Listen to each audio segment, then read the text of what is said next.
Mr Chairman. Jamie Lee Ross. I move that the question be now put. I'm going to hear from Catherine Delahunty. Thank you, Mr Chair. Tēnā koutou te whare.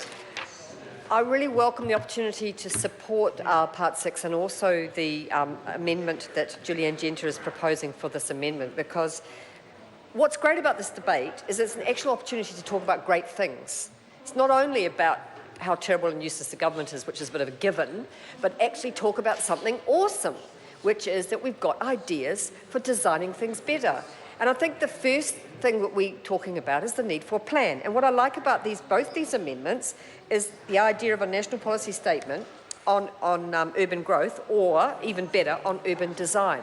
And why is that so important, Mr Chair? It's so important because we already have an infrastructure mess and growth problems right across not just Auckland, which has had a lot of focus, but also many of the rural communities, the small towns.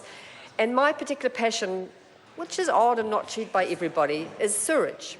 And it's an interesting passion, but it's very relevant to urban growth.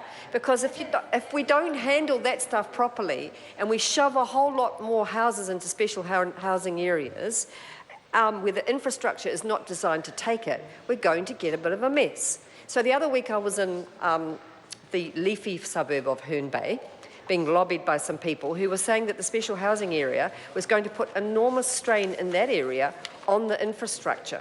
They were very concerned about urban growth, these people, because they've got raw sewage running down their road every time there's heavy rain.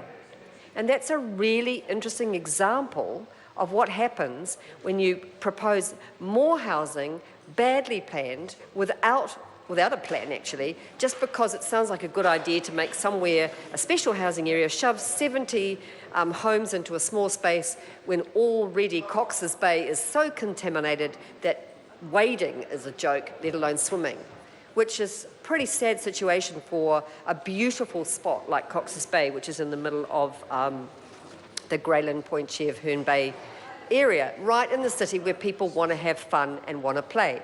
And so why we welcome this is we really want to see some detailed planning, because there is the issues of sewage, my particular passion, because if we can't fix that up, but we can put people on the moon, but we still can't deal with our own waste, that's primitive. And allowing raw sewage to run into the sea is primitive, and allowing our streets in our biggest cities to run with raw sewage during heavy rain is primitive. That's about bad urban planning. That's about exhausting your pipes and resources. But there's also the issue that Julianne brings up, which is climate change. So climate change, it's not going to just happen to Auckland and Dunedin and Christchurch, where I can see the largest number of people could be displaced. But I live in a town where it's estimated that in the town of Thames, quite a lot of our lowland will go underwater. And what we need out of government housing strategies and infrastructure planning strategies is leadership to encourage local government and regional government to take this seriously. But if we keep pretending that climate change is not really happening and that we do not have a role in the leadership of good housing planning, good design, good urban design, we're never going to get there when the crisis hits. We'll all be staggering around like we are now. Housing crisis, government doesn't get it, everyone's staggering around, people in cars, shameful nation, mentioned in The Guardian, total disaster. Add all that to climate change.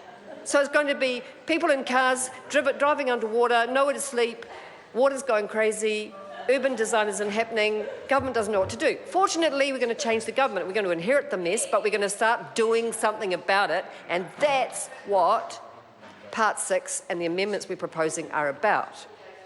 It's about doing something about it and thinking ahead.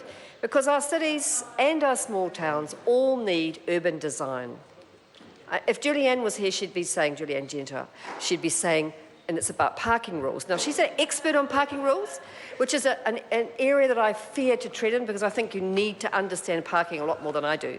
But I really get why she's put up this amendment for spatial design to accompany.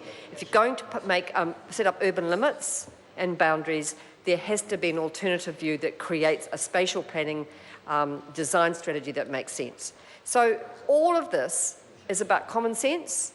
All of this is about saying government has a role. So in many ways, this whole debate, including this part, is about the role of the state.